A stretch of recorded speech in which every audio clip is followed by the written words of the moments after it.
প্রেক্ষিতটা যে দেখেন আমরা বাংলাদেশের ৫৩ বছর পরে প্রবাবলি আমরা জানি না যে আমাদের আসলে কতজন শহীদ হয়েছে। সেই বিশাল একটা আত্মবিসর্জন বলবো যে ওনারা সেই বিসর্জনটা দিয়ে কিন্তু আমরা যারা আসলে ওনাদের থেকে আমরা বাতিলের খাতায় চলে গেছি, আমরা যে জেনারেশন তাদেরকে ওনারা পাঠিয়েছেন আবার দেশটাকে ঠিকভাবে গড়তে বা রিবুট বা যেটাই বলেন 2.0 বাংলাদেশকে আবার আমাদেরকে সেই সুযোগটা দিয়ে পাঠিয়েছেন। যেটা একটা তাদের ত্যাগ বা তাদের যে তিতিক্ষা সেটাকে আমাদেরকে সবসময় সম্মান করতে হবে। আমরা কেন বললাম যে আমরা জানি না নাম্বারটা কি 100, এটা নাম্বার না, এটা প্রতিটা প্রাণ, ইন্ডিভিজুয়াল প্রাণ। আমরা সেটাকে এখনো জানি না সেভাবে কিভাবে সম্মানটা জানাবো তাদেরকে। তো সেই সুযোগটা আসলে করে দিয়েছে। আমরা মনে করি যে সেই সুযোগটাকে এটা খুব খুব মানে এত বড় একটা সিগনিফিকেন্ট একটা ব্যাপার যেখানটায় আমাদেরকে আসলে সবাইকে সেই চিন্তাটা মাথায় রেখে কাজে আগাতে হবে। আমি নিজে আসলে সারা জীবন প্রাইভেট সেক্টরে কাজ করেছি। আমি ব্যাংকিং এ ছিলাম, কিন্তু ব্যাংকিং এ থাকলেও আমার সুযোগ হয়েছিল যে ক্যাপিটাল মার্কেট রিলেটেড অনেক ট্রানজাকশনের সাথে আমি সব সময় জড়িত ছিলাম। আমি আমার যে ব্যাংকে কাজ করেছি তারা অনেক ক্যাপিটাল মার্কেট ফোকাসড একটা ব্যাংক ছিল। আমরা অনেক নতুন প্রোডাক্ট, নতুন ইনোভেটিভ আইডিয়াস নিয়ে অনেক কাজ করেছি। সেখানে আমার জীবনের ক্যারিয়ারের প্রায় 22 বছর আমি যে বিদেশি ব্যাংকে কাজ করেছি সেখানে তাদের একটা মার্চেন্ট ব্যাংকও ছিল বাংলাদেশের সবচেয়ে বড় বড় যেই মাইল ফলক ডিলগুলো ছিল, যে বাংলাদেশের প্রথম ডলার বন্ড $300 মিলিয়ন সেটার সাথে আমি খুব ক্লোজলি জড়িত ছিলাম। বাংলাদেশের প্রথম রিসিভেবলস ব্যাংক সিকিউরিটাইজেশন যেটা বিদেশে লিস্টেড ছিল সেই সমস্ত ডিলগুলোর সাথে আমি ছিলাম। আরো বড় বড় অনেক ডিল করেছি। বাংলাদেশের প্রথম প্রাইভেট ইকুইটি ভেঞ্চার ক্যাপিটাল হিসাবে 97-এ একটা খুব নাম করা, আজকে একজনকে বলছিলাম আপনাদের এক কলিগকে, প্রথম বেসরকারি চ্যানেল, সেখানে আমি ইনভেস্টমেন্ট অফিসার হিসাবে কাজ করেছি একটা ভেঞ্চার ক্যাপিটালের। এই ধরনের বেশ কিছু কাজ করার সুযোগ আমার হয়েছিল। তবে আমি সেই কাজগুলো আসলে সবসময় করেছিলাম এই টেবিলের আরেক পাশ থেকে, রেগুলেটরি সাইড পার্সপেক্টিভ থেকে না, প্র্যাকটিশনারের পার্সপেক্টিভ থেকে।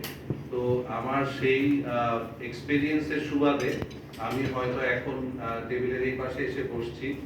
তবে আমি প্রথম দিনও যেটা বলেছি, আসলে প্রথম কাজ হচ্ছে আমাদেরকে মার্কেটের গভর্নেন্স ফেরানো, মার্কেটের গভর্নেন্স এবং যেই আমাদের যে কমপ্লায়েন্স সেটাকে এনফোর্স করা, যেটা থেকে আমরা গত বেশ অনেক বছর ধরে, 1 দশকেরও বেশি ধরে আমরা আস্তে আস্তে অনেক দূরে চলে গেছি। এখন আমাদেরকে সেই পথে আসতে, যদি আমরা ধরি যে 14 বছরে যেই আমাদের যেই অনিয়ম, সেটা কি আমরা খুব সহজে কি সরাতে পারবো? আসলে এটা কি 14 মাসেও করা যাবে কিনা, এটার একটা হয়তো এটা নিয়ে কিছুটা ডাউট থাকতে পারে। তবে আমরা যদি স্টেডফাস্টলি খুব ফোকাস সহ এবং রেজলিউশন সহ লেগে থাকি, তাহলে হয়তো আমরা খুব শিগগিরই একটা কমফোর্টেবল জায়গায় পৌঁছাতে পারবো। হয়তো আমরা যেখানে যেতে চাচ্ছি সেটা খুব সহসাই হবে না, কিন্তু আমরা হয়তো সেই আগের জায়গার কাছাকাছি আসতে পারবো। তো সেটার জন্য প্রথমে দরকার হচ্ছে প্রত্যেকে যার জায়গা, আমি প্রথম দিনও বলেছিলাম যে প্রসেস এবং রেগুলেশনসকে সাবস্ক্রাইব করা, যার যেই কাজগুলা সেটাকে যাতে আমরা প্রত্যেকে সেইভাবে সাবস্ক্রাইব করি যে এই কাজটা যদি আমরা প্রপার প্রসেস বা প্রপার স্ট্রাকচারে যদি এইভাবে করার থাকে, আমরা কখনো আসলে কর্নার কাট করব না। আমরা সেটাকে সবসময় সেটাকে আমরা সবাই সমর্থন জানাবো। সেটা যদি করি তাহলে হয়তো আমরা একটা খুব শিগগিরই একটা আরেকটু কমফোর্টেবল জায়গা, যেখানে সবার আস্থার জায়গা, সেখানে আমরা আসতে পারবো। এবং আমাদের প্রত্যেকেরই আসলে মেইন যেই ফোকাস হওয়া উচিত যে আস্থা তৈরি করা। আস্থা তৈরি করতে যে আমরা আগে যেভাবে করেছি যে কিছু পাম্পিং করা, কিছু অন্যভাবে আর্টিফিশিয়ালি, সেটা না। আমরা যেটাকে সাধারণভাবে উইন্ডো ড্রেসিং বলে থাকি সেটা না। আসলে ফান্ডামেন্টালস গুলাকে সংহত করা বা সেটাকে শক্তিশালী করা, সেই কাজগুলাকে করতে হবে। তো আমি যদি আমাদের এই আপনারা জানেন যে আমরা কমিশনে ওনারাও খুব রিসেন্টলি কমিশনের হিসাবে জয়েন করেছেন, খুব বেশি দিন হয়নি। আমরা নিজেরা যেই কর্ম পরিকল্পনাটা সামনে ঠিক করেছি সেটা হচ্ছে আসলে মোটা দাগে দুটা স্ট্রিমে কাজ হবে। একটা হচ্ছে আমাদের যে কোর যে অপারেশনাল এরিয়া সেটাতে কাজ হবে, আরেকটা হচ্ছে নন কোর এরিয়াতে। তো কোর এরিয়াতে আমরা তিনটা মেইন এলিমেন্ট নিয়ে কাজ করব। সেই তিনটা এলিমেন্টের প্রথম এলিমেন্টটা হচ্ছে যে আমাদের ট্রান্সপারেন্সি আনতে হবে। ট্রান্সপারেন্সি হচ্ছে আমাদের যে ট্রানজ্যাকশনস গুলা হচ্ছে, আমাদের যে ডিলস হচ্ছে, আমাদের যেই আমরা প্রতিদিন যেই ট্রানজ্যাকশনস গুলা হচ্ছে সেগুলাতে যাতে ট্রান্সপারেন্সি আসে।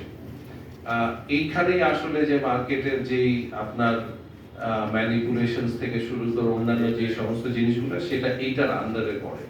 আমরা যখন ট্রান্সপারেন্সি আনবো সেটাতে মেইন ফোকাসটা হবে যে আমরা কি কি জিনিস মনিটর করি, সে মনিটর করার পদ্ধতিটা কি, আমাদের সিস্টেমস কি আমরা ইউজ করি, সেই সিস্টেমগুলোর অ্যাক্সেস কার কাছে আছে, সেই অ্যাক্সেসগুলো প্রপারলি ইউজ হচ্ছে কিনা, সেই অ্যাক্সেসগুলো মিসইউজ হচ্ছে কিনা, এবং সেটার আমার অডিটেবল কিনা, এটা ডিজিটালি অডিটেবল কিনা, এবং আমরা সেই অ্যাক্সেস রাইটসটা কার কার আছে এবং সেটাকে নিয়ে ওনারা কি কি করছেন, কতক্ষণ ওই ইনফরমেশনগুলো ধরে রাখছেন, কাকে কাকে ডিসেমিনেট করছেন, সেই সমস্ত জিনিসগুলোকে আমাদের আসলে ট্রানজ্যাকশন মনিটরিং এর মধ্যে আনতে হবে। এটার মানে এই না যে কালকের থেকে আমরা এটা সব করে ফেলতে পারবো, আমাদেরকে দেখতে হবে যে কারা করছেন, এটার সাথে সাথে ইকুয়ালি ইম্পর্টেন্ট যে কারা করছেন এই ট্রানজ্যাকশন মনিটরিংটা, এবং এই ট্রানজ্যাকশন মনিটরিং এর পরে ওনারা সেটা কি ব্যবস্থা নিচ্ছেন, সেই ব্যবস্থাগুলো কি রাইট কিনা, অ্যাডিকুয়েট কিনা, এবং সেই ব্যবস্থাগুলোর মাধ্যমে যে উনি সামনে আবার এটাকে যে রিপিট অফেন্স বা রিপিট ইনসিডেন্টসটাকে ওনারা থামাতে পারেন কিনা, সেই পুরো ব্যবস্থাটাকে দেখতে হবে। আরো একটা জরুরি ব্যাপার আছে যে যারা ট্রানজ্যাকশন মনিটর করছে ওনারা কি প্রপারলি এটার ব্যাপারে কি ওনাদের এডুকেশন বা ট্রেনিং বা এই জিনিসগুলো সেগুলো আছে কিনা, সেগুলোকে আমাদেরকে রিভিউ করতে হবে। এটার যে খুব খুব ইজি কাজ তা না, এটার জন্য আমাদের আরো অনেক এক্সপার্টস দরকার আছে। আমরা মানি মার্কেটে জানি, আপনারা যারা কিছু কিছু অন্য সাইডেও কাজ করেছেন, মানি মার্কেটে যারা ডিলার থাকে বা যারা এইগুলা নিয়ে কাজ করে তাদের কিন্তু এই জিনিসগুলা খুব খুব স্ট্রিক্টলি ফলো করা হয়, কার অ্যাক্সেস আছে, কি আছে, সেই ডিলগুলা যখন করছে কে কে সেটা কতখানিকের জন্য ওনারা অথরাইজ, সেই জিনিসগুলা কিন্তু আমরা আস্তে আস্তে যে বেস্ট প্র্যাকটিসেস অন্য জায়গা থেকে এটা এখানে আমরা আনার চেষ্টা করব। তো এটা গেল প্রথম এলিমেন্ট যে আমরা ট্রান্সপারেন্সি অফ দ্য ট্রানজ্যাকশনস সেটাকে আমরা খুব ক্লোজলি ফোকাস করব, যেটা দিয়ে আমরা মার্কেট ম্যানিপুলেশনের একটা বড় জায়গাকে আমরা রেজিস্ট বা সেটাকে প্রোটেক্ট করার চেষ্টা করব।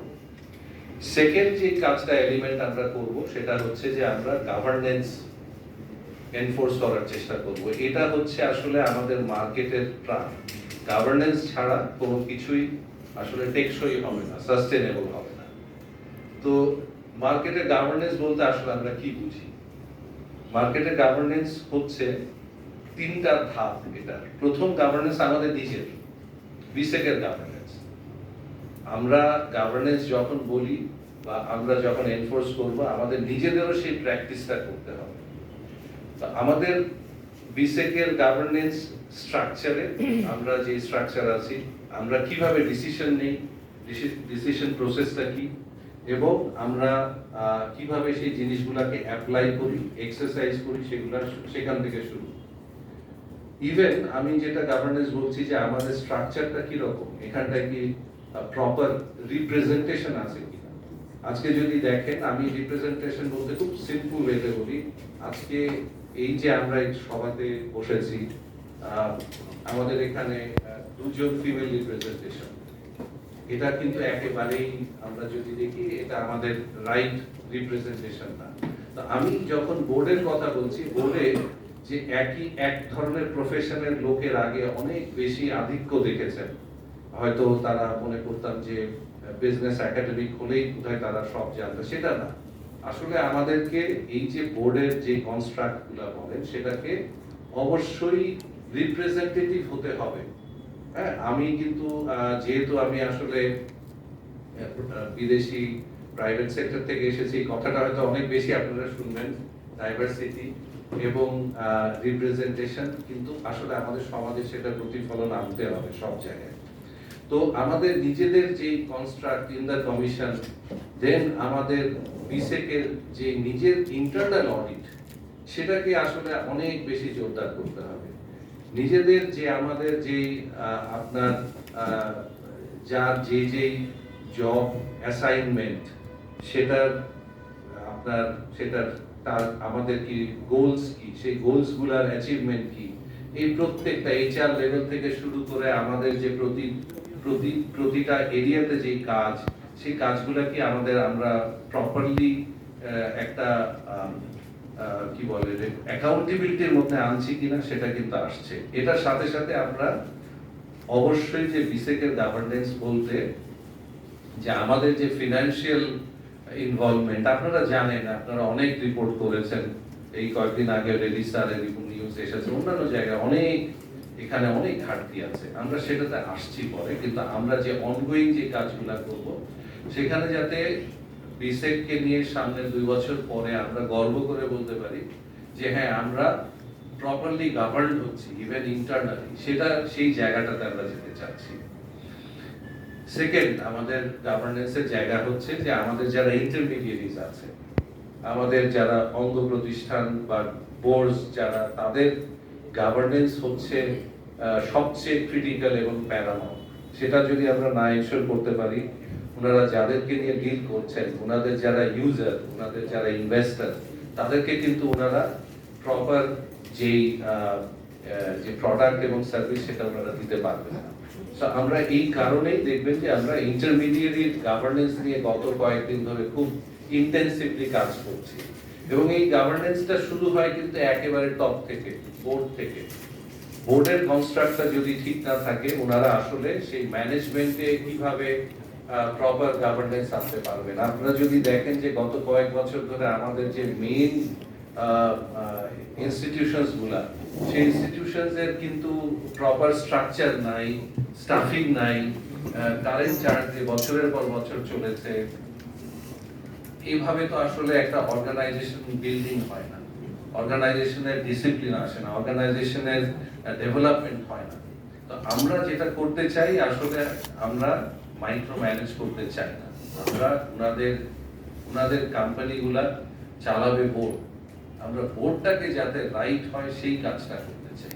এবং আমরা সেখানে যেই কোম্পানিতে যে সমস্ত পাবলিক সেনসিটিভ পোস্ট, আসলে আমাদের কিন্তু আমাদের রেগুলেশনস কিন্তু খুব ভালো, সব জায়গায় রেগুলেশনস খুব ভালো, কিন্তু সেটার এনফোর্স কিন্তু হয়নি, অনেক জায়গাতেই হয়নি। তো এই যে ইন্টারমিডিয়েরিজ গুলা আছে, তাদের যেই বোর্ড গুলা হবে প্যারামাউন্ট, সেখানটায় আমরা চেষ্টা করছি যাতে প্রধান কাজ হচ্ছে গভর্নেন্সটা, বিকজ সাবজেক্ট ম্যাটার এক্সপার্ট কিন্তু অনেক আছে সেখানে, কিন্তু আসলে ওভারঅল যে পলিসি মেকিং এবং গভর্নেন্স, সেখানটায় আমরা সবচেয়ে বেশি ফোকাস করছি। তো ইন্টারমিডিয়েরিজ বলতে আসলে যে শুধু বোর্ডস তা না, এখানে আমাদের যারা securities companies, broker dealers, merchant bank, সবাইকে কিন্তু আমি বোঝাচ্ছি, প্রত্যেকেই কিন্তু ইন্টারমিডিয়েরিজ। এবং আপনারা দেখবেন যে গত 3 দিন 4 দিন ধরে আমরা ওনাদের সাথে কিন্তু বসছি। আজকেও আমরা একটা অ্যাসোসিয়েশনের সাথে বসলাম, যারা একজন important market maker, market player. তো ওনাদের সাথে আমরা বসে ওনাদের যে গভর্নেন্স, সেই জায়গাটাতে আমরা চেষ্টা করব কিভাবে আসলে এটাকে ইন্টারন্যাশনাল স্ট্যান্ডার্ডে আনা যায়। এইটার সাথে আমি লিঙ্ক আরো কিছু আছে যেটা আমি এই সেকেন্ড এলিমেন্টের থার্ড পয়েন্ট, সেটা হচ্ছে governance of the listed companies. আমাদের প্রায় 380টা মতন ইভেন্ট ফিউ, এই কোম্পানিগুলোর গভর্নেন্স কিন্তু খুবই ইম্পর্টেন্ট আমাদের মার্কেট কোথায় যাচ্ছে বা যাচ্ছে না, তাই না?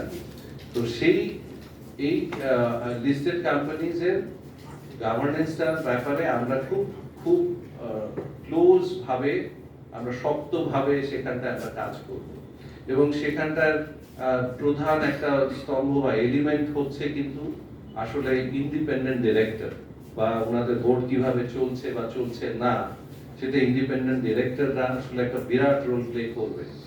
তা আমরা এই ইন্ডিপেন্ডেন্ট ডিরেক্টরের যে ভূমিকা, সেটা নিয়ে আমরা খুব বড় সড় একটা কাজ করব, যে আমরা ইন্ডিপেন্ডেন্ট ডিরেক্টর কারা আছেন, ওনাদের অ্যাফিলিয়েশন কি, ওনাদের লিঙ্কেজ কি, সেটা নিয়ে আমরা খুব শিগগিরই খুব ডেপথে যে কাজ করব।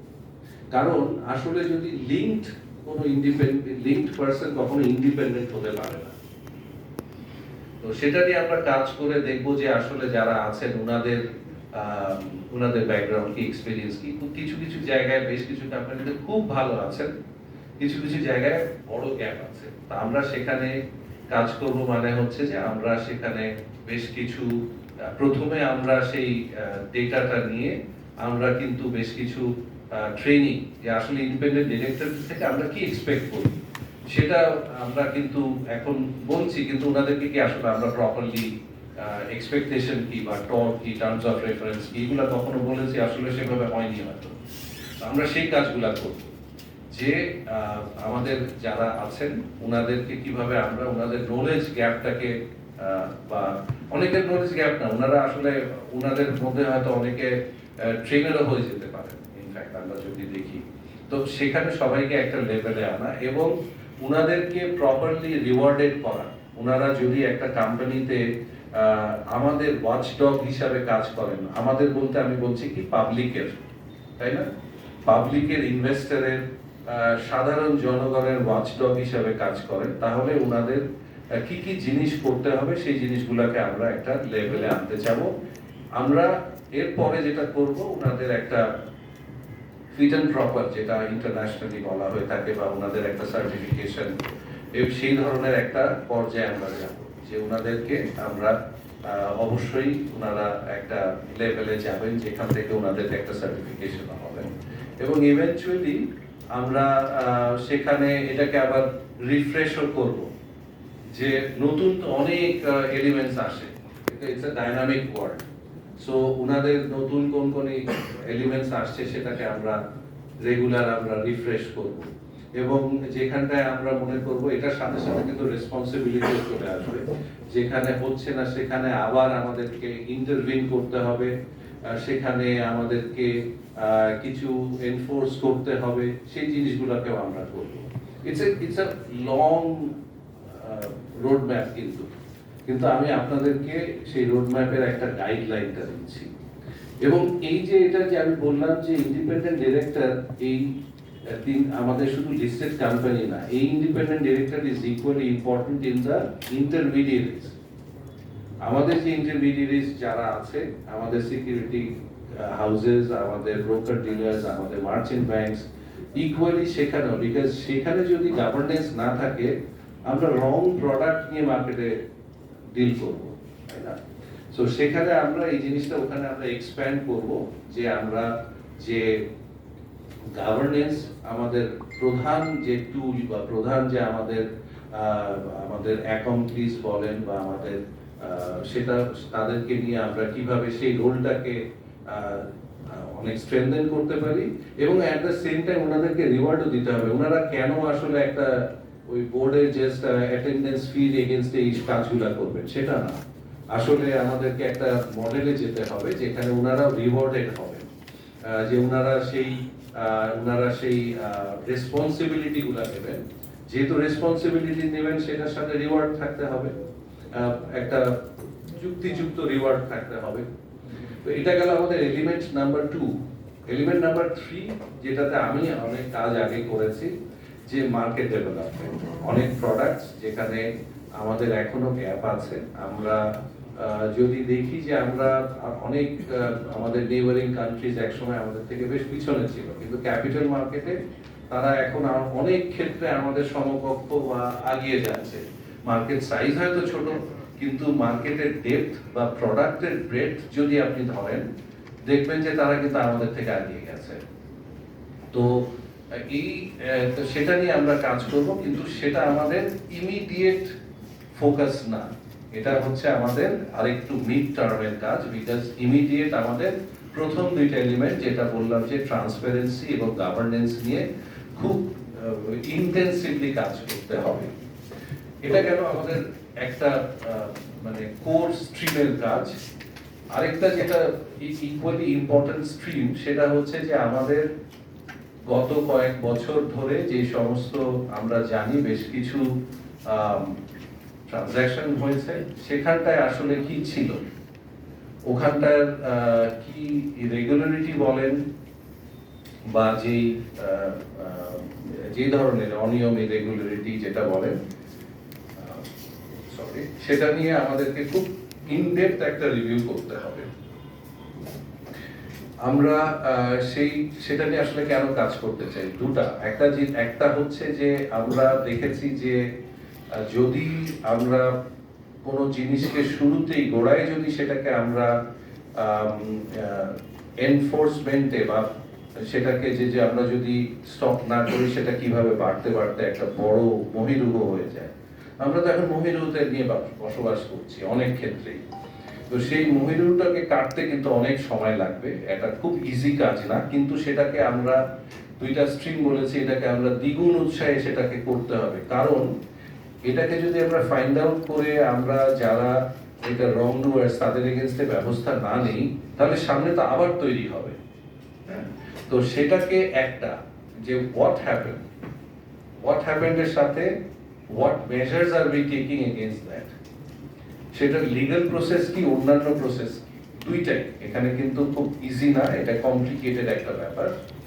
এবং এটার থেকেও ইম্পর্টেন্ট, যেটার উপরে আমি আসলে বেশি জোর দিচ্ছি, যে হোয়াই ইট হ্যাপেন্ড। ওয়াই বলতে যে আমাদের তো অনেক রেগুলেশনস আছে, রেগুলেশনস এর কোন লুপহোলস এর মাধ্যমে ওনারা এই কাজগুলা করতে পারলো, সেটাকে যদি আমরা লুপহোলস গুলাকে যদি আমরা বন্ধ না করি, সামনে তো আবার হতে পারে সেটা। আমরা হয়তো বোঝার আগেই কোনো লুপহোলস এর মধ্যে দিয়ে এগুলা হয়ে গেল, বা আমরা নাই, অন্য কেউ হলো, আমরা we want to put up a process and a system which is robust enough to make sure that these sort of things do not happen again.